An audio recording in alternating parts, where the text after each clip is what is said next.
problème. Donc l'actualité, c'est la préparation de la rentrée. Et je suis très content parce que j'ai rencontré un couple aujourd'hui.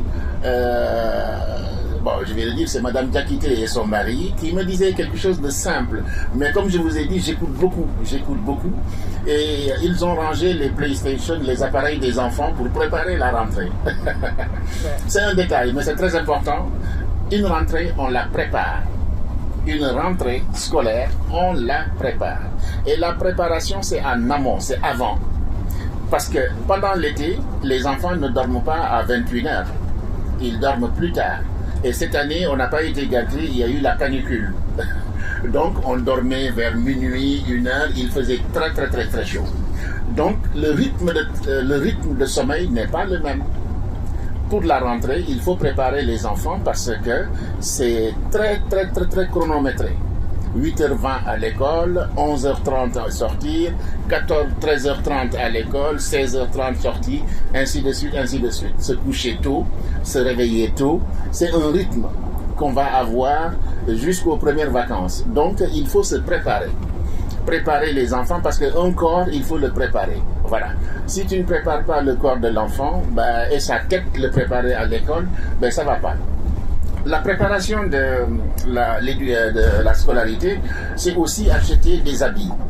Acheter le sac, le cartable, le matériel scolaire. Vous savez que l'école donne une liste de papiers. Voilà, une liste de choses à acheter. Donc, il faut qu'on les respecte. Les respecter, parce que si on ne les respecte pas, et ce que je vous dis, c'est du vécu. J'enseigne à Saint-Denis, j'enseigne à l'étranger. Bien souvent, les enseignants vont regarder le matériel de nos enfants. Et tout de suite, ils vont dire, ah, c'est des Africains. Ah, c'est des Africains. Ils n'ont jamais de trousseau complet. Ils vont mettre des marques, des habits des marques, des chaussures de marque, des habits de marque, mais dans le trousseau, il n'y a rien. Moi qui enseigne à travers le monde, j'ai honte quand j'entends ça. Parce que mes enfants n'ont pas ce problème-là, alhamdoulilah. Parce que je pense que la famille de Mme Diakité n'a pas ce problème-là. Parce qu'il faut être vigilant. Et nous sommes tous capables de regarder ça et de corriger ça. C'est pourquoi, vous savez que dans l'islam, on dit « ikra ». Quand tu sais, dis. Vous n'êtes pas bête, vous savez. Les parents savent. On est seulement dans un pays différent, mais vous savez tous. Une maman sait. Ce n'est pas parce que vous ne parlez pas bien français que vous ne comprenez rien, c'est faux. Moi, j'enseigne que vous êtes savant en soninké, en saraholé, en coran, etc., etc. Voilà. Donc, vous savez. Ça, il faut le savoir. Et j'insiste beaucoup pour vous dire que vous savez. Ce n'est pas parce que vous ne parlez pas français que vous ne savez rien, c'est faux. Vous savez. Et vous êtes des mamans responsables. Et que personne ne vous dise que vous êtes irresponsable. Ça, c'est extrêmement important de savoir qui vous êtes. Qui je suis, ça ne me permet pas d'aller embêter le voisin, etc., etc. Il faut respecter. Donc, sur l'école, donc, je disais qu'il faut préparer. Après, quand tu prépares le matériel, les habits, pas trop de marques, s'il vous plaît. Pas trop de marques. J'ai enseigné à Chenevière. La maman dit, oui, moi, je lui achète des marques parce que je ne veux pas qu'on se moque de lui. Je dis, les marques, il n'a même pas de stylo. Les marques, il n'a même pas de stylo. Ça veut dire quoi? Hein? Il a une belle coupe de cheveux, il est allé chez le coiffeur, il n'a même pas un stylo. Alors que la CAF a donné de l'argent pour accompagner les enfants dans la scolarité. Vous savez ce qu'on appelle la rentrée scolaire. Donc, voilà, le matériel. Ensuite, je vous ai dit le rythme scolaire. Il faut apprendre aux enfants à se coucher tôt, à changer de façon de faire. Normalement, il faut commencer tout de suite. Il faut commencer tout de suite. Une fois qu'on a commencé ça, on prépare l'enfant. On va chez le coiffeur. Si on n'a pas de coiffeur, il y a le voisin qui s'est coiffé. Voilà, hein, s'il y a des poux, s'il y a des crasses, etc., on fait l'enfant tout beau, tout prêt pour aller à l'école. Il y a une chose qu'on va dire, et c'est pourquoi je remercie Madame Doucouré, parce que il y a des familles qui ne sont pas parties. Les vacances, ce n'est pas forcément partir. On peut rester, moi j'aime bien rester à Paris en juillet-août parce que j'ai fait beaucoup de choses. D'accord? Donc on n'a pas honte de ne pas partir. Mais il y a des associations qui vont nous donner une journée, et c'est là qu'il faut féliciter l'association Beïsouda et l'autre, qui ont permis cette sortie. Et ça, c'est un détail, mais qui est très important. Les enfants vont, qu'est-ce que tu as fait? Je suis allé à la plage. C'est déjà quelque chose. Voilà. Parce qu'il y en a, je vais vous le dire, moi je vous le dis, qui vont en vacances, ils empruntent beaucoup d'argent pour aller en vacances. Ils trichent. Moi, je ne triche jamais. Si je n'ai pas, je ne fais pas. Si je n'ai pas, je ne fais pas. Et ce n'est pas Madame Doucouré ou Madame Fall qui vont me dire « Oh, mais pas, etc. » J'ai dit « Moi, je n'ai pas de dette. Hein. » Vous avez beaucoup de parents qui s'endettent pour aller en vacances et faire le malin. Et le lendemain, ils vont manger que des pâtes. Moi, je préfère que mes enfants mangent correctement et on reste entre nous. On va au parc, on va au cinéma. À Paris, il y a plein de choses à voir. Et ça, c'est important. Donc, l'autre chose que je voudrais dire en plus, c'est les rencontres parents et professeurs. N'hésitez pas à aller accompagner les enfants à l'école et assister aux réunions. Comme je vous l'avais dit tout à l'heure, ce n'est pas parce que vous ne parlez pas français que vous n'êtes pas capable de comprendre. Allez aux réunions. Quand on voit Madame Doucouré à l'école, on va dire « Ah, elle s'intéresse à ses enfants ». Mais ce sont que les Africains qu'on ne voit pas aux réunions. Et on nous critique. C'est moi qui ai appris ça à Maison Alfort, à Ivry. J'ai dit « Allez-y, allez-y, allez-y.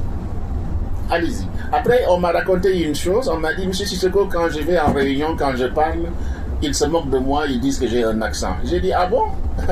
J'ai dit « Mais moi, j'ai un accent, mais personne ne se moque. » Alors, je vais te donner une clé. Quand tu parles, il rigole, tu te tais. Et lui, quand il parle, toi aussi, tu rigoles. Il va te dire « Qu'est-ce qu'il y a ?» Tu lui dis « Mais toi, tu as un accent. » Pour quelle raison c'est moi qui ai un accent, lui n'a pas d'accent? Donc ça c'est un détail, voilà, un détail. Et vous avez le droit d'accompagner vos enfants, vous avez le droit d'être présent. Et il y aura toujours quelqu'un de gentil qui va vous expliquer. Et c'est très important d'être présent lors des réunions. Ça veut dire que tu t'intéresses à la scolarité de tes enfants. S'intéresser à la scolarité de ses enfants, ce n'est pas être un intellectuel pour être à côté, etc. C'est être présent. Qu'est-ce que tu as fait à l'école? Comment ça s'est passé? Est-ce que tu as des difficultés? Si tu as des difficultés, dis-le, on va le dire au professeur. Et le professeur va trouver une solution. Il y a le soutien scolaire, il y a les associations qui vont aider, etc. Et avec Madame Doucouré, on essaiera, nous, de mettre en place des choses pour voir comment on peut vous aider, les deux associations, comment on peut vous aider. Donc ça, c'est important. Alors, donc il y a les réunions parents-enfants, parents et professeurs. L'autre chose, c'est le sport. Vous savez, quand il y a l'année scolaire, il y a des activités sportives à faire. L'enfant ne va pas seulement à l'école. Aller à l'école seulement, ça ne suffit pas. Il faut aussi se divertir. Il faut pratiquer du sport. Et un dimanche, on a fait une réunion avec l'association de Madame Doucouré où je disais que quelquefois les parents, quand il y a une bourse, une seule bourse dans la maison, s'il y a un garçon et une fille, ils vont donner la bourse pour faire du sport au garçon. J'ai dit, mais pour quelle raison? Et la fille? Si la fille est une championne de taekwondo ou bien de gymnastique et le garçon, il ne connaît rien au foot, moi je donne la bourse à ma fille qui est championne. Donc il faut arrêter de dire les filles c'est le foyer, les filles c'est la cuisine. Non, on est en France, les filles ont le droit de vivre, ont le droit d'avoir une passion. Et vous avez bien vu que nos filles travaillent bien, réussissent bien. Regardez, nos filles réussissent bien, travaillent très bien en général. Donc c'est extrêmement important. Il y a aussi les centres de loisirs, parce qu'il n'y a pas que l'école. Il faut que l'enfant aussi se défoule. Quand un enfant ne se défoule pas, il devient excité. Et quand il est excité, il est indiscipliné, il ne suit pas, il s'énerve. Le professeur parle, il n'écoute pas. Il s'énerve. Et après, on vous convoque. On vous convoque. Un avertissement, 2 avertissements, 3 avertissements, on renvoie, il y a des signalements. Et à chaque fois, ils vont dire, c'est les Africains, c'est les Africains. Voilà. Donc ça, on peut aussi être vigilant là-dessus pour éviter ces problèmes. À l'école, il y a le centre de loisirs et je vous ai dit que dans les centres de loisirs, il y a le port et le sans-port. En France, on respecte la religion des gens. ils ne vont jamais donner du porc à un enfant qui a dit que lui c'est sans porc. Dans le carnet de correspondance, on demande porc ou sans porc. Vous notez sans porc. Voilà, c'est tout. Et ils ne vont pas lui donner. Il y a toujours quelque chose. Et ça, c'est très important. Et comme je le disais, il est important que nos enfants mangent à la cantine, parce que la cantine, c'est diversifié. Nos enfants sont en France. Ils sont ici. Et ils doivent goûter à tout. Parce que imaginez, il paraît que Dembélé, un grand footballeur, Dembélé, c'est M. Diakité qui me le disait, a été recruté dans une grande équipe, mais l'alimentation, il mangeait très mal. Et dans le football et dans le mannequinat, il y a une hygiène alimentaire à respecter. Dembélé, qui est ballon d'or, a eu ces problèmes-là. Et Dembélé, apparemment, en parle quand il va dans les quartiers, etc. Il explique ça, pour que les enfants ne fassent pas la même erreur. Donc, permettons à nos enfants de manger à la cantine. En plus, ce n'est pas cher. Ils vont découvrir d'autres nourritures et ce sera plus équilibré. Notre nourriture est bonne, hein? Notre mafé, notre tchèp, notre yassa est très bon. Mais si on met des épinards, si on met d'autres choses, c'est pas mal. C'est pas mal et il faut le cultiver. Alors, à l'école, il y a aussi beaucoup de petits problèmes. C'est les problèmes de violence. La violence, ce n'est pas bon. Voilà, un enfant agressif, vite, et maintenant vous savez en France, hein, c'est un gros problème. Un enfant agressif, tout de suite, on te met à l'index et tu seras puni. Puni, puni, puni. Il faut dire à nos enfants de ne pas suivre les mauvaises personnes. Dire à nos enfants de ne pas suivre les mauvaises personnes, les mauvais conseillers, les mauvais amis. J'ai des amis, des adultes, quand par exemple un enfant fréquente un autre enfant qui est têtu, ils lui disent stop. Ah, il y a quelqu'un qui parle. Quelqu'un veut parler, c'est ça? Je continue. Donc, les fréquentations sont importantes. Qui est-ce que je fréquente? Mon fils sort avec qui? Si tu sais que cet enfant avec qui il sort n'est pas sérieux, il a souvent affaire avec la police, il faut l'appeler et lui dire non, je ne veux pas. Ne pas le taper, mais discuter avec lui. Pourquoi? Parce que je veux que tu aies une bonne éducation, que tu te concentres sur tes études, plutôt que de te concentrer sur autre chose. Donc c'est aux parents d'être vigilants. On est responsable de nos enfants. On ne fait pas des enfants pour les lâcher dans la rue. On est responsable, on est présent. Et on est tous capables de le faire. Et vraiment, il faut investir dedans. Voilà. Investir dans la présence à nos enfants, discuter avec nos enfants, raconter des histoires sur notre pays, mais aussi sur la France, qui nous accueille. Voilà. Parce que nos enfants sont riches. Ils ont la culture africaine et la culture française. Mais ça, c'est une richesse. Mais pour savoir que c'est une richesse, il faut comprendre. Sinon, pour eux, ils ont honte d'être africains. Mais quelle honte? Moi, je n'ai pas honte d'être africain. Hein. J'ai une excellente culture africaine. Hein. Notre culture, il y a la bibliothèque de Tombouctou, il y a Amadou Ampateba, il y a nos grands savants, etc., etc. Donc on est fiers de notre culture africaine. C'est quand tu ne comprends pas que tu as honte. Quand tu ne comprends pas, tu as honte. Parce qu'on montre dans la télévision les villages, la pauvreté, mais l'Afrique n'est pas pauvre. Hein. C'est les Occidentaux qui sont venus prendre nos richesses. Mais nous, on n'a pas travaillé. On n'a pas été organisés. Au lieu de nous organiser, on se bat. Et donc, c'est pourquoi nos enfants sont complexés. Et il ne faut pas être complexé. Nous, on est là, on va vous accompagner pour savoir, pour que vous ayez la maîtrise. Pas pour embêter les gens, mais pour pouvoir répondre quand on vous critique. Donc, pas de violence, pas d'agressivité, pas de bagarre. Mais je n'ai pas dit que quand on vous monte sur le pied, que vous restez tranquille. Hein. On vous monte sur les pieds, on vous embête, vous allez voir le professeur.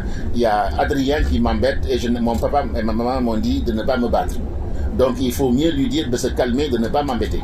Et quand vous arrivez à la maison, les enfants, vous dites aux parents ce qui s'est passé. Les parents aussi, je vous ai dit, il faut discuter avec les enfants.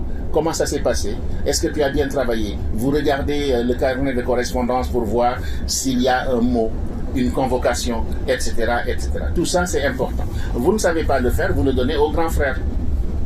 Voilà, qui sait lire pour comprendre ce qui s'est passé, etc. Bien. Il y a aussi au niveau de la santé. Vous savez qu'à l'école, il y a des visites médicales. À Nanterre, je me suis occupé d'une famille. Les enfants, par exemple, buvaient beaucoup de soda. Beaucoup de soda. Et l'enfant, à 7 ans, a développé un diabète. Un diabète. Voilà. Et les parents disaient, parce que c'était des jumelles, ah, l'autre mange le repas de l'autre. J'ai dit, arrêtez vos conneries là. Il mange le repas de l'autre. Non, non, non, non. Il mange beaucoup, c'est tout. Voilà, c'est tout. Il ne faut pas raconter des histoires. Donc, j'ai réussi à travailler avec les parents, à leur apprendre à dire, il faut aller à l'hôpital, travailler avec l'assistante sociale, l'infirmière, pour discipliner. Et aujourd'hui, le papa me félicite parce que la jeune fille, elle est assistante sociale. Et quand on se voit, on rigole. Il m'a dit, ah, M. Sissoko, vous nous avez aidé. Hein. J'ai dit, bah, vous avez accepté que je vous aide. Et puis voilà. Et ça, je suis très content. Quand je vois des résultats comme ça, on n'est que content. C'est à Nanterre, il y a plus de 15 ans. Mais maintenant, les enfants, alhamdoulilah. Voilà. Donc, il y a les visites médicales pour les dents, les visites médicales pour les yeux, etc., etc. Et pour vous dire une petite chose, là où on était tout à l'heure, il y a un arbre qui est blanc, qu'on appelle le bouleau. C'est un arbre qui est très, très allergique. Très, très allergique. Regardez les yeux des enfants si ça frotte. Si les yeux sont rouges, ça c'est le bouleau. L'arbre qui est juste à côté là où il y avait le parc là. Ça s'appelle le bouleau. Mes enfants ont eu ça. Il y avait le bouleau, ils avaient les yeux rouges. On a fait de la désensibilisation pour que cet arbre-là ne les embête plus. Donc il faut être vigilant sur la santé des enfants, faire des contrôles. L'école le fait, hein. N'ayez pas honte. C'est ici, plus tôt on voit une maladie, plus tôt on soigne. Et en Afrique, on tait tout. On cache. Mais tu caches, la maladie va se révéler. Hein. Voilà. La maladie va se révéler. Voilà. Et vous voyez, il y a, même nos mamans maintenant se débrouillent très bien pour la santé. Pourquoi? Il y a le jeune Doukara qui fait du sport avec les mamans. Et les mamans sont très contentes de bouger. Si les mamans le font, ben les enfants peuvent le faire. Et on est content. Il n'y a pas de honte à s'occuper de son corps. Et nos mamans travaillent beaucoup, nos mamans bougent beaucoup, elles ont mal aux genoux, elles ont mal au dos. Et malgré ça, elles font tout pour faire plaisir aux enfants. Comment? Voilà, ils font tout pour faire plaisir aux enfants. Et ça, c'est extrêmement important. Bien. Alors, il y a aussi le rythme de vie dans la maison. Quelquefois, dans les maisons, il y a beaucoup de bruit. Comment voulez-vous qu'il y ait du bruit? Comment voulez-vous que les enfants réussissent quand il y a trop de bruit? Quand la télévision est ouverte, quand il y a tout le monde qui passe à la maison, etc. Donc, les enfants, comme je vous l'ai dit, à 20h, 21h, ils ont mangé, ils vont se coucher. Parce qu'ils vont se réveiller tôt pour aller à l'école. Bien. Et donc, à ce moment-là, qu'est-ce qu'il faut faire? Ben, on les a préparés, ils ont mangé, ils vont à l'école. Et ça, c'est extrêmement important de respecter le rythme scolaire. Voilà. Ne pas être en retard. Ne pas être en retard. Voilà. Hein, ne pas être en retard à l'école. Voilà. Il y a aussi, comment dire encore, partager. Voilà. Le problème de la religion à l'école. Je vous l'ai dit, ici, on est dans une école républicaine et laïque. Donc, il faut respecter les prescriptions de l'éducation nationale. Souvent, ça crée beaucoup d'histoires. Beaucoup d'histoires. Mais j'ai vu qu'avec vous, ça se passe très bien. Il y a du respect. Voilà, il y a du respect. Et il faut continuer comme ça, à respecter ce que l'école dit. Voilà. Nous, on est chef dans notre maison. Mais dans la rue, c'est le gouvernement, c'est la mairie, c'est qui sont les rois. Nous, chez nous, on est les rois. Je fais ce que je veux chez moi. Mais une fois que je suis dehors, ben, je suis obligé de respecter. Sinon, je suis en porte-à-faux avec la loi et c'est moi qui vais souffrir. Voilà. La police a le droit. La police a le droit, effectivement, de me sanctionner. De me sanctionner. Alors, il y a une chose aussi que je voudrais dire. Vous savez que maintenant, il y a les enfants vont avec des couteaux, des armes à l'école. Alors moi, je ne vous cache pas, quand mes enfants étaient petits, je contrôlais le sac de mes enfants. je contrôle la chambre de mes enfants. Si je trouve un couteau, si je trouve quelque chose de dangereux, je le prends. Alors je le fais discrètement, hein, parce que si tu le prépares, ben, tu ne trouveras rien, il va te cacher sous son lit. Parce que quelqu'un l'a embêté à l'école, quelqu'un l'a harcelé, et lui veut se venger. Et il va prendre un couteau. Et qui va souffrir? Ce sont nos mamans qui vont souffrir, et nos papas. Parce qu'on va emprisonner l'enfant, et la maman, le papa vont aller à la prison pour le voir. Mais on perd du temps. Donc, il faut dire aux enfants, les couteaux, c'est pour la maison, c'est pour couper la viande. Ce n'est pas pour planter quelqu'un. Voilà. Si vous voulez vous battre, vous vous battez comme des hommes, vous faites du taekwondo, vous faites du karaté, vous faites du judo. Mais on n'aime même pas la bagarre. Moi, j'ai fait plus de 25 ans de karaté, je ne me suis jamais battu. Jamais. Et pourtant, tous les jours, on a l'occasion de se battre. Mais je ne me bats pas. Parce que je n'aime pas la violence, et puis je suis très calme. Je peux trouver des solutions pour ne pas me battre. Et ça, c'est possible. Donc, pas de violence, pas de couteau. Les parents, regardez les affaires des enfants. Voilà. Contrôlez aussi les téléphones. Vous savez qu'il y a beaucoup de choses que les enfants voient sur les réseaux sociaux, TikTok, etc. Voilà. Un parent responsable, à une certaine heure, il dit à l'enfant, tu arrêtes de regarder, tu vas te coucher. Voilà. Il y a beaucoup d'enfants qui apprennent beaucoup de choses sur le téléphone. Le téléphone n'est pas mauvais, mais il ne faut pas passer toute la journée sur le téléphone. Les Chinois qui ont inventé TikTok, ils ont 2 heures de TikTok. Nous, les Français, les Africains, on a plus de 10 heures de TikTok. Mais quand est-ce que tu vas te concentrer? Quand est-ce que tu vas réfléchir? Non. Donc, il faut contrôler tout ça. Alors, qu'est-ce que je voulais dire encore? Prendre le temps de discuter. Oui, on a parlé de la CAF et Oumi le développera tout à l'heure. L'argent de la CAF, ce n'est pas un salaire. L'argent de la CAF, c'est pour aider à la scolarité. Aider les enfants à avoir le matériel scolaire, pour bien réussir. Et nos enfants sont intelligents. S'il vous plaît, nos enfants sont intelligents. Il faut savoir les accompagner. Moi, je fréquente beaucoup de grandes écoles, on a des enfants qui réussissent. Mais il faut que nous, on soit présents, on les accompagne. Comme ça, ils seront ministres, ils seront docteurs, ils seront ingénieurs et on sera content. Mais si on ne les accompagne pas, je suis désolé, ils vont prendre la mauvaise route. La mauvaise route, vous savez, c'est vendre de la drogue pour avoir de l'argent, bien s'habiller. Et quand tu vends de la drogue, un jour, tu seras à la prison. Parce que la police voit tout. Quand un enfant vient, il change rapidement. Il faut se dire, mais qu'est-ce qui se passe? Mais il y a des parents qui vont laisser les enfants grandir. Ils vont acheter des marques. Mais ce n'est pas moi qui l'ai acheté. Moi, mon enfant vient à la maison avec un habit que je n'ai pas acheté. Il le rend. Hein. Il ne va pas rester avec parce que je ne l'ai pas acheté. C'est mon copain qui m'a donné. J'ai dit non, je n'ai pas besoin. Tu lui rends son habit. Parce que c'est comme ça que ça commence. Banaliser, banaliser. Voilà. Tu ne sais pas où est-ce qu'il l'a pris. Est-ce qu'il l'a volé? Est-ce qu'il a vendu de la drogue, etc., etc. Donc, nos enfants, nous devons utiliser cet argent-là pour nos enfants, mais pas pour autre chose, de préférence. Ça me paraît extrêmement important. Voilà, grosso modo, voici ce que je voudrais dire. Et s'il y a des questions, vous le direz. Mais Oumi va compléter ce que j'ai dit. Voilà. Merci Pac, oui, pour ton éclairage. Moi, je vais un peu parler du comportement des parents. Parce que ce que je suis en train de vous dire, moi, quand j'ai été parent, je ne l'ai pas fait.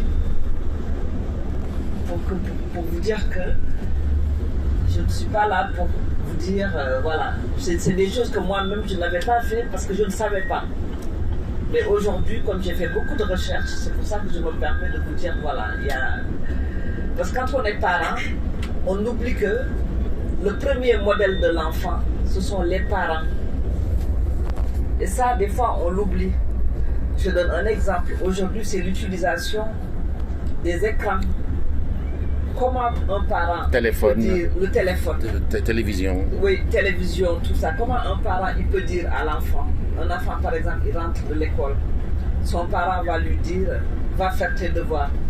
Et en même temps, le parent, il est en train de regarder un très bon film sur Netflix. Et ça s'appelle un message contradictoire. Et j'en profite pour dire qu'il faut que l'environnement dans la maison soit le plus apaisé possible. Calme. Pape disait tout à l'heure, le bruit est à éviter. Et moi, je pense que dans les maisons, il faudrait qu'il y ait ce qu'on appelle les rituels. C'est-à-dire que quand les enfants rentrent, se dire au moins pendant une demi-heure, moi, parent, j'arrête tout ce que je faisais. J'éteins le feu, je prends le temps de m'intéresser à mon enfant pour lui poser des questions. Comment la journée s'est passée? Même si l'enfant n'a rien à dire, le parent peut lui raconter ce que toi tu as fait, ce que les parents ont fait. Parce que toute la journée, on a fait des choses, peut-être qu'on a travaillé, ou même quand on n'a pas travaillé, on a fait des choses, on a rangé, etc. Pourquoi on discute avec l'enfant et on échange, même si on ne comprend pas. L'enfant va te dire, j'ai fait des mathématiques. Tu lui dis, mais explique-moi. Même si on ne comprend pas, mais au moins, ça donne l'habitude à l'enfant de raconter ce qui se passe à l'école. De parler aussi. C'est très très important. Quel que soit l'âge de l'enfant. Et quand je parle aussi de modèle, c'est aussi nos relations avec l'école en tant qu'adultes. Parce que quand l'école nous convoque, c'est important d'y aller. Très important. Si on travaille, on pose son jour de congé. Parce qu'il y a des parents, des fois, l'école les convoque. C'est pas forcément même parce qu'il y a un problème. Parce qu'en fait, aujourd'hui, ce que l'école essaie de faire aussi, c'est d'échanger avec les parents le plus tôt possible. Et donc, les parents, il faut vraiment faire attention à ce qui se passe à l'école. Il faut s'y intéresser. Moi, je vous invite à participer. Il y a des associations de parents d'élèves. C'est important de s'intéresser à ce qui se passe à l'école. Et moi, j'insisterai aussi sur la présentation des enfants. Parce que moi-même, je vais vous dire, je vais bientôt avoir 58 ans, je ne regarde pas la météo. Ce n'est pas un reproche, mais en France, il faut faire très attention à ça vis-à-vis des enfants. Parce qu'un enfant qui se présente avec des vêtements d'été, alors qu'il commence à faire froid, tout ça, c'est traduit comme étant de la négligence vis-à-vis de l'enfant. Et de la maltraitance. Et de la maltraitance. Et pourtant, le parent, c'est inconscient. Et des fois, même moi, dans les bus, dans les transports, je vois des parents, je vais juste vous donner un exemple, des fois, le parent, il a même un manteau, alors que l'enfant, il a un t-shirt. Donc, vous voyez, c'est pas volontaire. Donc, il faut vraiment faire très attention aux vêtements, aux chaussures, à aussi mettre de la crème sur la peau. C'est des détails, ce que je suis en train de vous dire, mais c'est très important. C'est aussi comment l'enfant se présente. N'hésitez pas à participer, hein, parce que vous êtes mieux placé que moi à participer. N'hésitez pas, parce que vous le vivez actuellement. Moi, c'est dépassé. Ma dernière, elle a 26 ans. Et c'est pour vous dire que l'enfant, pour qu'il apprenne, il faut que toutes ces conditions soient réunies. Notamment le premier, respecter les besoins de l'enfant. Les besoins fondamentaux. Un enfant, il a besoin de savoir qu'il est important.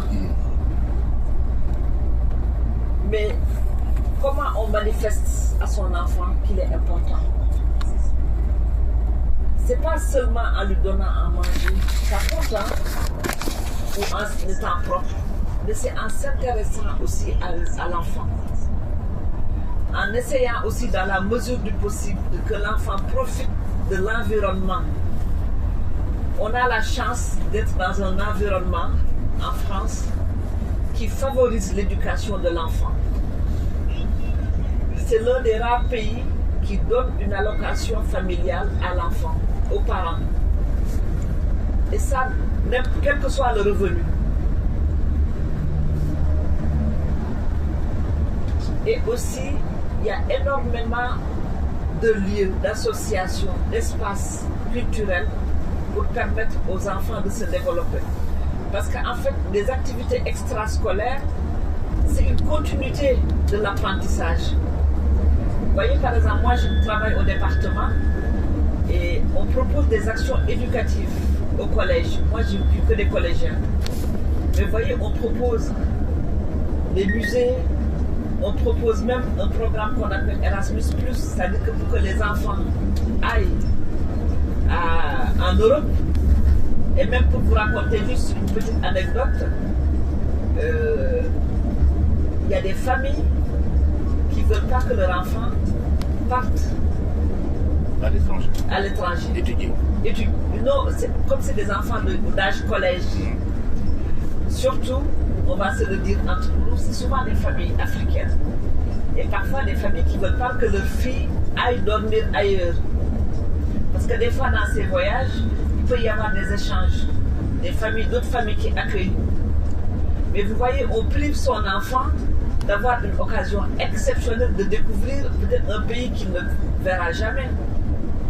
Là, par exemple, c'est des voyages en Grèce, il y a même des voyages en Turquie, des voyages en Allemagne, etc. Donc, il faut quand même qu'on fasse confiance à l'éducation nationale. C'est important. Et moi, j'insisterai aussi sur la question de l'alimentation. C'est vrai que nous, on a une culture, on a des habitudes alimentaires. Mais il ne faut pas oublier qu'aujourd'hui, il y a beaucoup de choses qui ont évolué. On sait qu'aujourd'hui, il y a des maladies qu'on dit évitables. Aujourd'hui, on va dire 8 maladies sur 10, on peut les éviter par rapport à l'alimentation. Par exemple, aujourd'hui, tout le monde sait que le diabète, c'est une conséquence de l'alimentation. Et le manque d'activité physique, etc. Donc, ce qui fait que les enfants, nous, c'est déjà fait. Parce que voilà, nous, on est adultes, on a mal mangé, voilà, on va peut-être avoir certaines maladies, on va dire que c'est pas grave. Mais il ne faut pas qu'on transmette ça aux enfants. Il faut pousser les enfants à manger équilibré. Donc parfois c'est pas facile parce qu'à la maison on va faire peut-être, moi je sais que quand j'avais les enfants, tout le temps je faisais du riz. Je vais vous dire aujourd'hui, j'ai 58 ans, je mange quasiment plus de riz. Pourquoi? Parce que j'ai eu des problèmes de santé et j'ai commencé à regarder qu'est-ce qu'il y a dans ce que je mange. Comme je sais qu'il y a beaucoup de sucre, donc maintenant j'évite. C'est pour vous dire que les enfants, il faut les encourager à manger à la cantine parce que c'est équilibré. Même si c'est pas bon, je suis d'accord, mais c'est équilibré. Et à la maison aussi, essayez, mais je sais que c'est compliqué parfois parce qu'on a des habitudes, on veut faire tout le temps le riz. Mais il faut aussi des fois peut-être mettre un peu de légumes à côté, petit à petit. Arrêter les kebabs, etc. Arrêter les kebabs, tout ça. Manger dehors. Oui, manger dehors. Les chips. Tout ça. Soda. En fait, le soda, tout ça, c'est de la malbouffe. Ça génère des maladies. Et ça, vraiment, je vous invite à faire attention, même à vous intéresser seulement. Aujourd'hui, c'est son intérêt personnel pour dire, ben voilà, je regarde qu'est-ce que je mange. On ne peut pas tout éliminer. Moi, là, quand je vois un bol de mafé, ben je mange. Hein. Mais chez moi, j'évite de préparer, exceptionnellement. Parce que c'est pour éviter, voilà, c'est pour me contrôler. Et pour aussi rester sur la thématique de la rentrée scolaire, moi, il y a la question des stages. Je sais que moi-même personnellement, j'ai vécu ça. Parce que mon fils, il voulait faire, un de mes fils, parce que j'ai eu 4 enfants, un de mes fils voulait faire architecte. J'avais cherché, mais j'avais pas tout. Parce qu'en fait, ça dépend de sa catégorie socio-professionnelle. Je donne un exemple. Si on est médecin, on connaît plus facilement des médecins. son enfant, s'il veut faire médecine, ben, on peut facilement trouver, même soi-même, on peut l'accueillir à son travail ou bien demander à un autre collègue de le prendre. Mais c'est pas pour ça que quand on est parent, que c'est pas notre métier et que notre enfant veut faire ça, il faut qu'on en parle autour de nous. Très tôt. Il ne faut pas attendre que le stage il arrive. Mon enfant, il est déjà en 5e, je commence à me dire, les stages maintenant c'est à partir de la 4e, non? Les jeunes, hein? Il y a un stage à 4e, non? 3e. 3e, oui. Donc déjà même en 5e, si l'enfant il vous dit, moi je veux faire tel métier, vous cherchez autour de vous, et cherchez autour de vous, c'est facile, vous pouvez dire, ah je vais appeler Pape Sissoko, je vais appeler Madame Doucouré, parce que c'est pas que Madame Doucouré elle connaît elle-même, mais elle-même elle va en parler à Pape, qui va en parler à Oumi, qui va en parler. C'est ça qu'on appelle le réseau. Ce qui fait que votre enfant, ben, si vous y prenez au moins 1 an, 2 ans avant, ben, quand il a besoin de stage, il y a un médecin qui, par exemple, qui a dit, ben, moi je vais l'accueillir.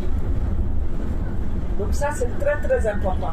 Parce que si l'enfant n'a pas l'opportunité de découvrir le métier, parce que moi avant j'habitais à Place des Fêtes, dans le 19e arrondissement, et quand il y avait la semaine de 3e, tous les enfants, que des Africains, ils font à côté, dans le franc-prix, dans le monoprix, dans le ceci, cela. Parce que les parents, pour moi les parents n'ont pas cherché, mais parce qu'ils ne savaient pas. C'est quand je vous disais au début qu'il y a des choses, moi je ne le savais pas. Là aujourd'hui, si un parent me dit je cherche un stage, je lui dis ah il faut en parler. Même on va à la mairie, etc. Même au département, parce qu'il y a des centres PMI, si l'enfant veut faire médecine. Donc le réseau permet tout ça. Et tout à l'heure, Pape parlait également de la thématique de la violence. En parlant de l'utilisation des couteaux, etc. Moi, je pense qu'il faut aussi qu'on y participe, nous, en tant que parents. Il faut commencer par ne pas utiliser la violence envers les enfants. Ne pas taper. Ne pas taper, parce qu'aujourd'hui, la fessée, elle est interdite. Donc, ça veut dire que, pourtant, même moi, je vous le dis, j'ai frappé mes enfants parce qu'on m'a frappé, etc., etc. Mais sauf que nous sommes dans un pays où, quand vous le faites, ben vous enfreignez la loi. Et donc, en plus de ça, l'enfant qui voit qu'on utilise de la violence avec lui, ben cet enfant va utiliser de la violence dehors. Donc, si aucun parent n'était violent avec son enfant, ben il n'y a pas d'utilisation, il n'y a pas de risque. Donc, chacun à son niveau, c'est pour ça qu'au début, je parlais de modèle. La violence, elle n'est pas seulement physique. Elle peut être aussi verbale. Moi, je sais que moi, je suis d'origine Wolof. Au Sénégal, il y a un terme, on insulte sa mère. Même moi, je n'arrive pas à comprendre. Donc, vous voyez, la violence, ce n'est pas seulement physique. Il faut aussi faire attention aux mots qu'on utilise. Parce que quand on utilise des termes violents, ben, on banalise la violence. Ce qui fait que pour l'enfant, ben, quand il sort, si par exemple on dit, je ne vais pas utiliser le terme, mais c'est en Wolof, mais c'est en gros aime ta mère, tout le monde le sait. En Wolof, si on le dit à son enfant, ben, l'enfant, quand il sort, ben, il peut le dire aussi. Donc en tant qu'adulte, vraiment, on a aussi une responsabilité sur la violence. Et Pape parlait tout à l'heure aussi de la question de l'hygiène. Je suis le déroulement de Pape. De l'hygiène. Je sais que c'est pas facile parce que souvent, voilà, on a énormément de choses à faire. On cumule. Il y a le travail et on sait tous que souvent, beaucoup de familles aussi sont dans des métiers difficiles. Ce qui fait que les métiers difficiles, ben, même quand on rentre à la maison, on est également fatigué. Mais n'empêche qu'il faut faire attention à l'hygiène. Et aujourd'hui, il y a des choses quand même pour se faciliter les choses. Et pour moi, je dis ça commence par ne pas avoir beaucoup d'affaires. Parce que moi, j'avais remarqué quelque chose. souvent, quand on est manqué dans son enfance, on a parfois inconsciemment tendance à accumuler. Et aussi, comme aussi parfois on se dit, bon, on va garder, peut-être on va en avoir besoin, mais sauf qu'on n'a pas de grande maison. Ce qui fait qu'à la fin, la maison, elle est remplie de choses qui ne sont pas utiles déjà. Et des nids à cafards. Aussi, c'est des nids à cafards. Et tout ça aussi, ben, ça ne facilite pas l'entretien de la maison. Donc, moi, je dis souvent aux familles, il faut faire des tri. Là, par exemple, c'est l'occasion de la rentrée. Mais faites des tri, tout ce que les enfants, par exemple, comme les enfants, ils ont grandi, il y a des choses qu'ils n'utilisent pas. Donnez. Mettez-le dans un carton, donnez, libérez-vous, faites de la place. Et en parlant de place, c'est important aussi que les enfants ils aient un espace pour apprendre. Ça, c'est très important. Et dans les familles, on oublie ça. Il faut vraiment, je sais que c'est pas facile, parce que parfois, je sais que c'est facile à dire, tout le monde n'a pas un F4, un F5, etc. Mais en tout cas, privilégier un espace pour étudier. Un espace propre, nickel pour étudier.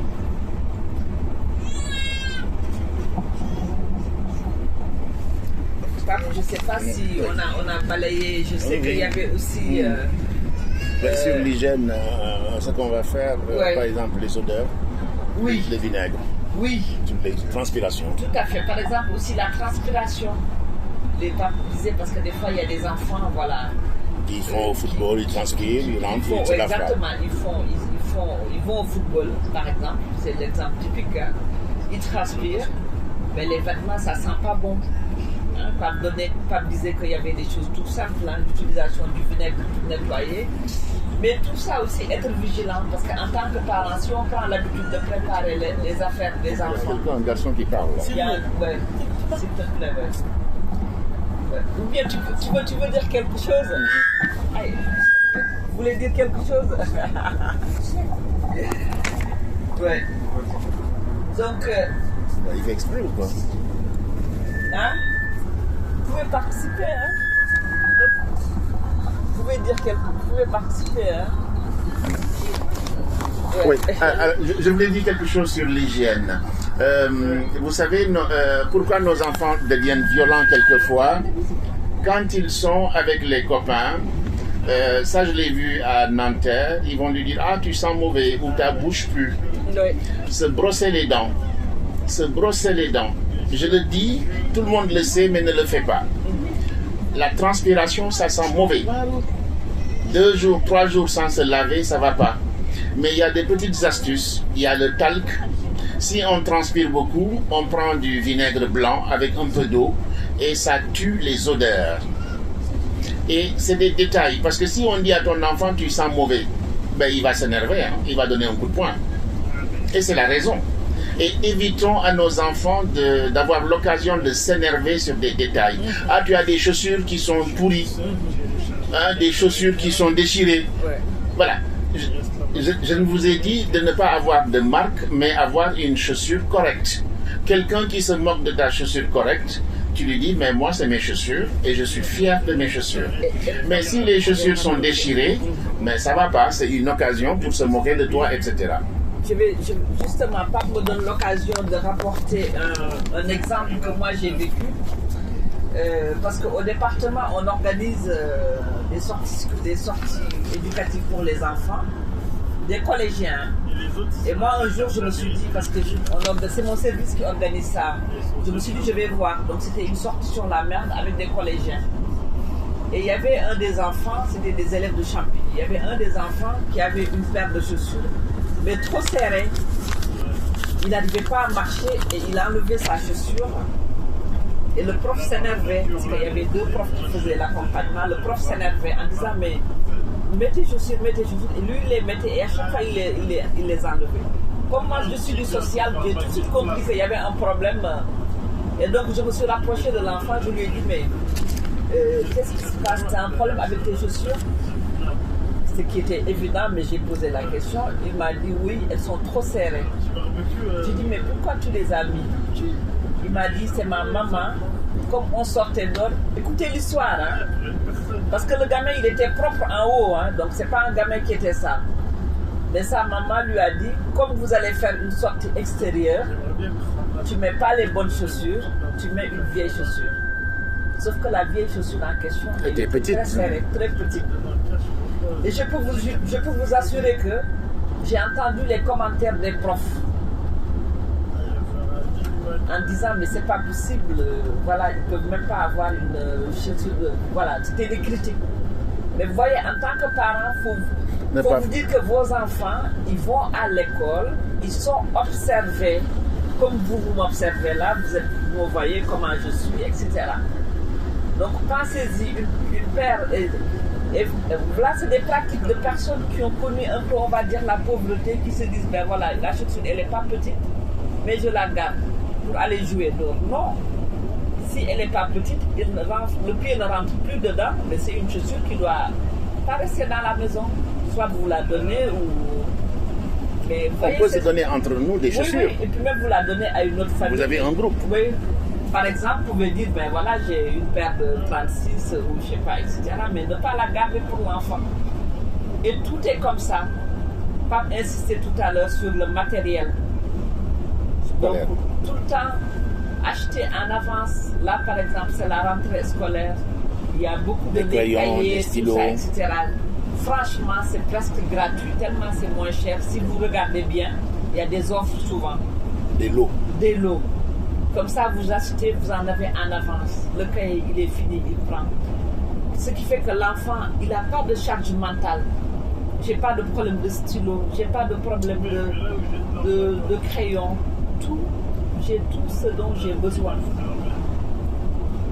Ça, vraiment, c'est des détails. Parce que je sais qu'en tant que parent, même moi, quand j'étais parent, quand mes enfants étaient allés au collège, tout ça, à l'école et tout ça, je ne vérifiais pas les trucs, etc. Mais aujourd'hui, il faut vous dire régulièrement, on vérifie.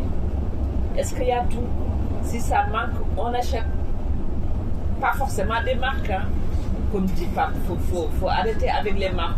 Il n'y a que les pauvres qui achètent les marques. Les marques, hein. Regardez, ouais. Il n'y a que, donc voilà, les marques, il faut arrêter. Il y a plein de choses qui ne coûtent pas cher. Même vous, ouais, voilà. Alors, je voudrais aborder une autre chose que je n'ai pas dite, c'est le problème de la sexualité. C'est très simple. Il faut regarder le corps de l'enfant qui change. Une fille, elle devient fille, vous voyez les seins, vous voyez ça grandit. Et nous, en Afrique, on ne regarde pas trop. C'est la grand-mère qui regardait dans la tradition. C'est la grand-mère qui va regarder le corps de la fille. Il va lui dire, ma petite, attention, les seins commencent, etc., etc. Mais ici, il n'y a pas la grand-mère. C'est la maman et le papa. Moi, je suis papa, je suis maman. Ma femme est papa et maman. On s'occupe de nos enfants. On regarde le corps, les transformations.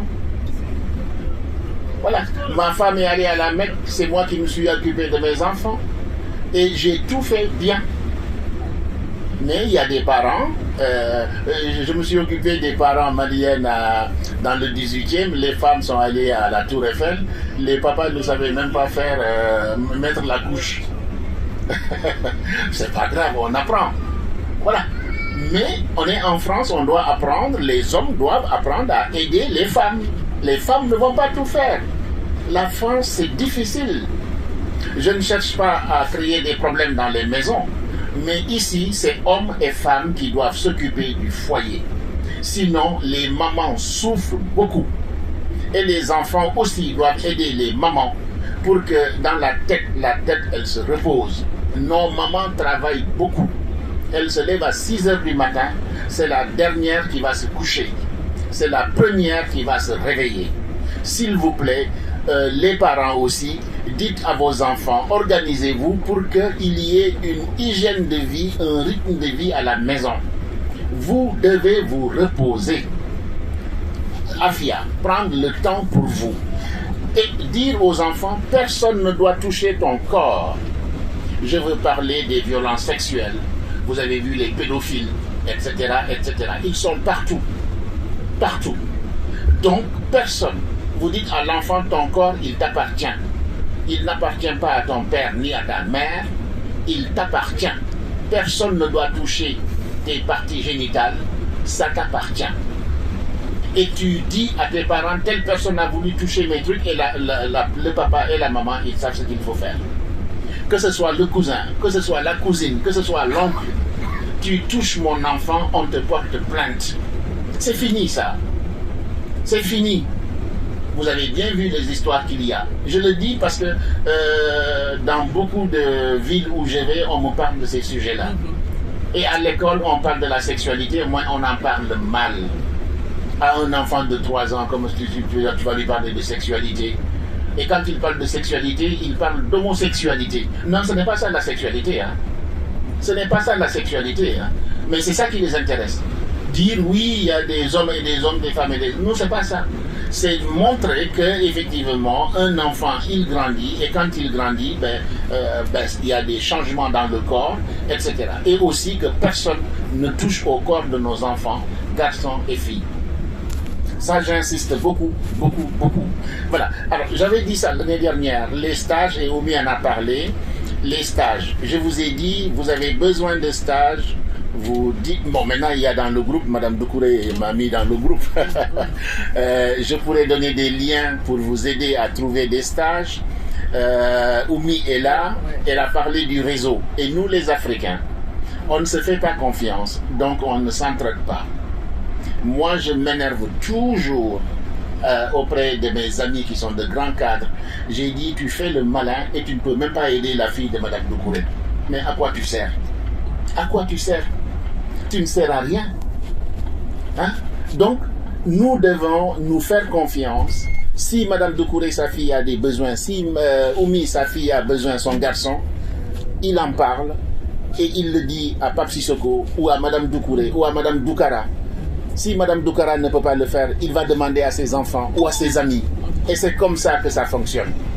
Mais nous, on se tait jusqu'au dernier moment. Moi, quelquefois, c'est au dernier moment que les parents m'appellent, Monsieur Sissoko, aide-moi. J'ai dit, mais monsieur, tu avais l'information depuis 2 mois. Monsieur Sissoko, il n'est pas costaud. Je ne peux pas tout faire. Voilà. Donc, Oumi l'a bien dit, les stages, vous êtes au courant très tôt. Très tôt, on en parle. Très tôt, on cherche. Moi, j'ai trouvé des amis médecins, des amis avocats, des amis informaticiens qui sont prêts à aider nos enfants. Voilà. Mais ils ne peuvent pas prendre 10 enfants, 15 enfants. Et voilà, c'est les premiers venus. Donc, il faut en parler. En parler, en parler. On discute avec nos enfants. Qu'est-ce que tu veux faire demain, après-demain? Est-ce que tu veux être ingénieur, etc., etc. Voilà. Communiquer, communiquer, communiquer et utiliser le réseau. Utiliser le réseau, ça veut dire parler. Et parler, quand quelqu'un te dit quelque chose, tu ne vas pas vendre la mèche, hein, aller raconter des histoires. Ah, il n'a pas ça, etc. Et aussi, je le dis, arrêter les jalousies entre familles. Chacun n'a pas la même chance que l'autre. Je peux avoir un enfant qui est très savant, un enfant qui ne travaille pas bien. Mais un enfant qui ne travaille pas bien, si je le motive, il va bien travailler. On n'est pas tous Mohamed le prophète, on n'est pas tous... voilà. Hein? Mais on fait tout pour lui ressembler. Chacun a son rythme. Mais on n'est pas le prophète. Mais on se motive, on se donne les moyens. Le grand frère va participer. Madame Doucouré va donner des conseils. Madame Diakité va donner des conseils pour y arriver. Seul, on peut aller vite. Mais ensemble, on va plus loin. Donc, soyons toujours unis. Et on se parle, on se fait confiance, il n'y a pas de jalousie, pas de méchanceté. Et la dernière fois, on parlait effectivement de l'organisation, ne pas laisser les enfants aller seuls à l'école ou revenir seuls. Je vous ai dit, sur la route, c'est dangereux. Les trottinettes, les vélos, etc., etc. Et Madame Doucouré nous expliquait que quelquefois, comme les mamans travaillent, la maman qui ne travaille pas va se mobiliser pour aller chercher des enfants. Mais j'ai dit à Madame Doucouré, on peut s'organiser autrement. S'il y a des cotisations, donner quelque chose à cette maman-là qui se dévoue pour aller chercher les enfants. Et elle, ça va la gratifier. Ça va la gratifier. On peut s'organiser pour que cette maman, elle ait quelque chose. Parce qu'en France, travail mérite salaire. En France, tu travailles, on doit te donner quelque chose. Mais tu le fais pour le bénévolat. Mais le bénévolat, on peut te donner un tout petit peu. Ça, c'est une organisation qu'on va travailler avec Madame Doucouré pour voir comment on peut améliorer ça. Éviter, une maman peut aller chercher 3 familles, 3 enfants, etc. et rentrer, il l'amène dans son appartement, etc. parce qu'il y en a qui travaillent, il y en a qui ne travaillent pas, etc. Mais tout ça, quand on en parle, on trouve des solutions. Omi, après on va donner la parole aux gens. Moi, je voulais juste parler de la place aussi des pères. Des pères, la place des pères. Moi, je pense que la dernière fois, on en a parlé, mais on n'arrêtera jamais d'en parler. C'est important parce que souvent, là, on le voit, hein, c'est plus que majoritairement. On peut se dire où sont les hommes. Mais c'était l'organisation qui a fait ça. Apparemment, il y a l'organisation, voilà, c'était pas très... Voilà.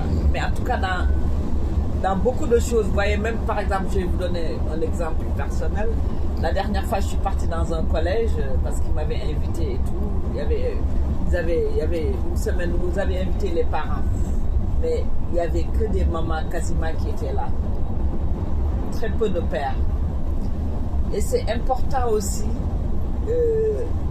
aux mamans de faire la place du père. C'est important aussi que tous les deux s'engagent dans l'éducation de l'enfant. Même quand les parents sont plus ensemble, parce qu'aujourd'hui, c'est la réalité de beaucoup de familles. Le père, voilà, il y a les divorces, les séparations, etc. Mais il faut vraiment que les pères soient présents, que tout le monde aussi fasse en tout cas cet effort, parce qu'une seule personne ne peut pas être présente à partout. Moi, je donne l'exemple, par exemple, des activités extrascolaires. On voit beaucoup de parents qui accompagnent leurs enfants, mais on voit aussi beaucoup d'enfants africains qui partent tout seuls faire les activités. Et en fait, l'accompagnement, c'est important parce que on échange avec l'enfant, on parle avec l'enfant, on s'intéresse à ce que l'enfant fait. Il y a des parents, leurs enfants font du football ou bien, je ne sais pas, du basket, ils ne l'accompagnent jamais. Et il y a d'autres parents qui sont tout le temps là, donc là aussi, voilà. Je sais que ce n'est pas facile hein, parce que les parents travaillent. Hein, l'excision. Hein? La journée internationale de l'excision aujourd'hui. Oui, et puis aussi de l'excision. L'excision, oui. La journée internationale. De l'excision. Je peux en parler, hein? Oui, mais je voulais juste aborder aussi sur le fait que ce qu'on appelle ces enfants qui sont parents. Je m'explique. En fait, souvent, on vient de cultures où on fait faire beaucoup de choses aux enfants. C'est pas forcément négatif. Mais il faut faire attention à ce que les enfants prennent la place des pères ou des mères. Des fois, on voit même dans des rendez-vous, c'est l'enfant qui va. C'est le grand qui accompagne son petit frère. Ou le grand qui accompagne, la grande qui accompagne sa petite sœur. Alors que les parents sont là. Ça fait de la confusion dans la tête des enfants. Moi, j'ai habité très longtemps, 25 ans, avec des familles juives. Et j'avais observé que leurs enfants ne faisaient jamais rien à l'extérieur. Hein. Et je vais vous dire, hein, ils faisaient les courses, garaient la voiture. Les enfants étaient assis sur le banc, mais les enfants de tous âges, hein, c'était des familles nombreuses. Il n'y avait que les parents qui portaient. Et en fait, cette image, moi, ça me choquait avant. Parce que j'ai dit, mais c'est pas possible. Les enfants, ils font rien. Mais quand même, nous, c'est le contraire. Ça veut dire que les enfants, on les envoie tout le temps faire les courses. Donc, il y a un juste milieu. Parce que tout ce temps-là que les enfants font, en gros, quand les enfants vont faire les courses, on les envoie faire les démarches, etc. Mais tout ce temps, c'est du temps qu'ils ne prennent pas pour eux, ni pour leur étude, ni pour leur loisir. Et ça fait partie aussi des causes de l'échec scolaire. Et pour terminer, moi, il y a quelque chose qui me gêne. Le français, c'est une langue étrangère. Je sais que c'est pas facile. Mais j'invite vraiment tout le monde à apprendre la langue.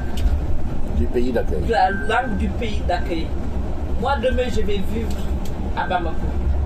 Et apprendre le malinké. Mais si je n'apprends pas le malinké, le soninké, mais ça va pas. Vous voyez, c'est ça en fait. Ça veut dire que c'est une richesse.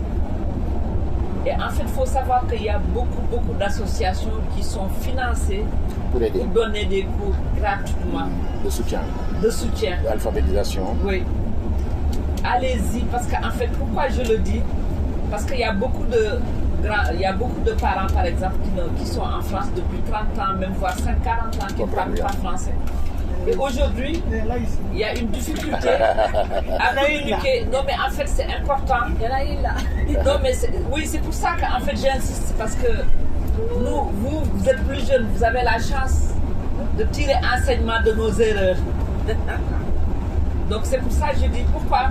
Parce qu'on se rend compte que on a des petits-enfants qui ne parlent pas Wolof, on a des petits-enfants qui ne parlent pas soninké. Mais on fait comment? Vous voyez, on devient étranger avec ces... Parce que nos enfants, ils vivent ici et ils vont se marier peut-être avec d'autres nations, etc., d'autres cultures. Les enfants ne pourront pas parler forcément le malinké. Donc, ne serait-ce que pour ça, pour pouvoir communiquer. Et puis aussi, moi je dis qu'il faut arrêter que les enfants fassent les démarches à la place des parents. C'est pas leur place. Le loyer, la quittance. Oui, le loyer, la quittance, tout ça, etc. Je sais que c'est une facilité. On a un rendez-vous, on se dit on y va avec notre enfant. Non. Allez-y toute seule. Mais faites. Déjà, ça vous oblige. Merci. Ça vous oblige à bouger, à parler la langue. Et puis après, c'est à l'autre. Mais vous allez dans un espace, c'est aux gens aussi de trouver des moyens. Merci. Merci. Hein? Vous allez à l'EDS, par exemple, là où travaille Madame Doucouré, mais vous parlez votre langue. Dans le sens où c'est au service de trouver aussi dans le service, s'il y a quelqu'un qui peut vous comprendre. Et aujourd'hui, on est un peu partout, donc facilement ça peut se faire. Mais ne pas avoir le réflexe de dire chaque fois, j'amène l'enfant. Non, c'est pas sa place. Il faut laisser un peu les enfants tranquilles aussi. Alors, une dernière chose, parce qu'aujourd'hui c'est la journée internationale de lutte contre l'excision. Ah, c'est aujourd'hui, ouais. Alors, j'ai fini et puis vous prenez. J'ai fini. C'est la... Alors, attendez madame, c'est la journée internationale, c'est un sujet qui est très délicat mais il faut qu'on l'aborde. En ce moment, vous allez savoir, quand les enfants vont revenir à l'école, ils vont aller à la PMI. À la PMI, la sage-femme, la psychologue, elle va demander, est-ce qu'on t'a touché? Est-ce qu'on t'a touché? Et si vous touchez les enfants, c'est la prison en France. C'est la prison. L'excision est une sunna, une pratique, ce n'est pas une obligation. Je sais qu'au Sénégal, au Mali, etc., on le pratique beaucoup dans nos familles. Ok. Mais ici, c'est interdit. Les enfants viennent, ils savent que les Africains, quand ils vont en vacances, la tante, etc., va voler l'enfant et va l'exciser. Et qui est responsable? C'est toi qui es en France. La tante, elle est au Sénégal, elle est au Mali. Ça, il faut revoir ça. Et moi, je travaille beaucoup avec le GAMS, je travaille à Drancy avec des femmes qui ont vécu ça, qui souffrent. Je travaillais avec Miss Guinée-Conakry. Elle est ici. Elle me parle de ça. Je lui dis, c'était à l'époque. Nos parents, c'était comme ça. Maintenant, on connaît, on ne fait pas, on éduque. Après, chacun fait ce qu'il veut. Mais la prison ne regarde pas. Hein. Tu le fais, c'est les parents qui vont en prison. Hein. Et quand vos enfants vont en Afrique, vous dites à la famille, attention, c'est interdit chez nous. Mes enfants, ils habitent la France, ils habitent l'Allemagne. Ne laissez pas la tradition vous mettre en prison. Ça, je tiens beaucoup à vous le dire. beaucoup. Je sais que c'est un sujet délicat, mais nous, on est des universitaires, c'est Ikra. Quand tu sais, dis Ikra. Quand tu caches, ce n'est pas bon du tout. Donc je vous le dis, soyons vigilants, on doit s'adapter. On n'a pas dit de laisser notre culture, nos coutumes, mais il y a des choses qu'il faut arrêter quand le pays d'accueil ne veut pas du tout. Surtout quand il y a la prison à la clé. C'est comme frapper les enfants. On peut éduquer sans frapper. On peut éduquer par le regard. Mais si tu laisses l'enfant faire tout et n'importe quoi, quand il va grandir, tu ne peux plus le dresser. Hein. Un enfant, c'est à la base. J'étais très content tout à l'heure. Madame Diakité, les enfants faisaient du bruit, on était à 7h30, etc. Et elle s'est levée pour dire aux enfants, stop, il y a des voisins qui dorment. Mais ça, c'est une très bonne attitude. Moi, je regarde tout quand je suis quelque part, parce que c'est mon travail. Elle a dit aux enfants, les voisins dorment. Sinon, qu'est-ce qu'on va voir? On va voir que des noirs. Eh bien voilà, ils sont dehors. Eh bien voilà, ils sont dehors. Les enfants ont même vu la femme qui les photographiait, etc. Madame Diakité l'a saluée. Moi, je l'ai saluée. Elle m'a répondu. Eh bien voilà, pour lui montrer qu'on n'est pas des sauvages. Et pour lui montrer qu'on peut se tenir debout, calmement. Il y avait des enfants qui jouaient au football. Madame Diakité et son mari leur ont dit non, non, non. Quand vous voyez ça, vous avez le droit de le dire et de le faire. En Afrique, quand Madame Doucouré voit mes enfants, il peut dire à mes enfants, oh, stop. Mais c'est comme ça qu'on faisait en Afrique. Et pourquoi on ne le fait pas ici? Tu vois l'enfant du voisin de M. Sissoko, il fait le con. Et tu dis qu'on est en France, je le laisse tranquille. Non, non, non, non, tu lui dis, je connais tes parents, hein, tu arrêtes. Tu arrêtes. Parce que si l'enfant de M. Sissoko est en prison, Madame Doucouré ne sera pas contente. Madame Fall ne sera pas contente. On va tous souffrir. Donc soyons solidaires, soyons vigilants pour mieux accompagner nos enfants et soyons ensemble. Nous sommes ensemble, une équipe. Oumi et moi, on a décidé de vous accompagner. Voilà, on a décidé et on n'a besoin de rien. Et je suis mieux payé ailleurs que... Voilà, je vous dis, aujourd'hui, normalement, je suis à Chili-Mazarin. Mais Madame Doucouré, ça fait longtemps qu'on se connaît et chaque fois elle me dit, l'année dernière j'ai franchi le pas, je l'ai fait. Eh bien tu vois, cette année elle n'a même pas insisté et Oumi, on est, au lieu de 1, on est 2. Voilà. Peut-être que l'année prochaine, 3, parce qu'il y a une jeune Malienne qui m'a rencontré à Saint-Denis qui m'a dit qu'elle veut me suivre. Donc peut-être que l'année prochaine, il y aura cette dame. Voilà ce que je voulais vous dire avec Oumi. Si vous avez des questions, il y a aussi nos numéros. Il y a le groupe WhatsApp. Moi, je mettrai beaucoup de conseils sur l'hygiène, le comportement, etc. Oumi aussi va verser dedans. C'est vraiment du conseil. Vraiment du conseil. Chacun fait comme il veut. C'est vraiment du conseil. Vraiment, ça ne veut pas dire qu'on est plus fort que vous. Tout le monde sait quelque chose. Ça, je vous l'ai dit au début. Moi, j'apprends toujours, toujours, toujours. Et pourtant, j'ai fait de grandes études. Mais on apprend tous les jours. Voilà, merci beaucoup. Et si vous avez des questions ou des témoignages, voilà, on est à votre disposition. Madame Doucouré. Merci. Merci.